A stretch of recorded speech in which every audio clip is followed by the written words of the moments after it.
Today,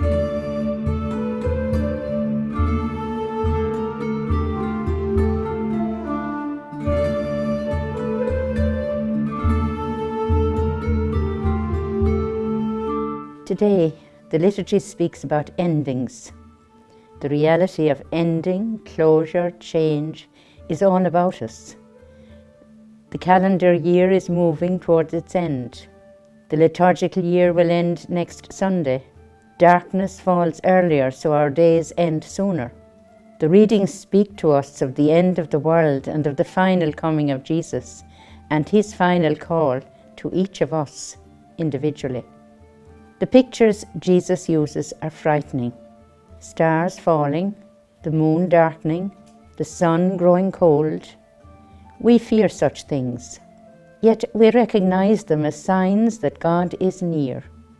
Jesus calls us to be ready for his final call, his final coming. I used the word final because there are other calls in between now and then. Jesus doesn't just come once or only at the end of our lives. He comes every moment of every day. Faithful people always persevere in their effort to hear him in spite of stress, upheaval, uncertainty, crisis. Every crisis is an opportunity to choose him and his will for us. Do we know the signs of his presence in our daily lives? In the responsorial psalm, we claim that we do see him, that we do know the signs that he is near to us. In the psalm, we claim, I keep the Lord ever in my sight. Since he is at my right hand, I shall stand firm. We say to God, O Lord, you are my portion and cup. You yourself are my prize. You will show me the path of life. How about looking back at the pattern in our lives?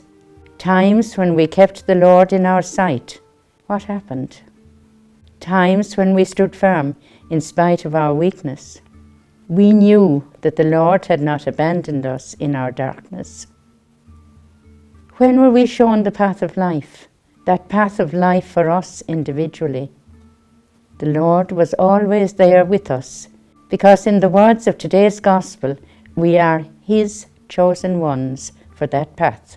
He tells us that his word will not pass away. We know change in the heavens and in the earth, in the weather and in the wind, in the leaves and in the flowers. Everything has its time and its season. Every moment has its own grace to help us live life well. It is an opportunity to meet Jesus and recognize his care for us. We used to call it actual grace. We can recognize the presence of God in the big events. It is good to be attentive to the so-called trivial or insignificant things also. He is there too. The Irish poet of the 17th century, Éamonn Angle, wrote, Let us get to know God, our companion on the road, as we follow him along the way, so that we may recognize him when he turns around to call us in home at the end.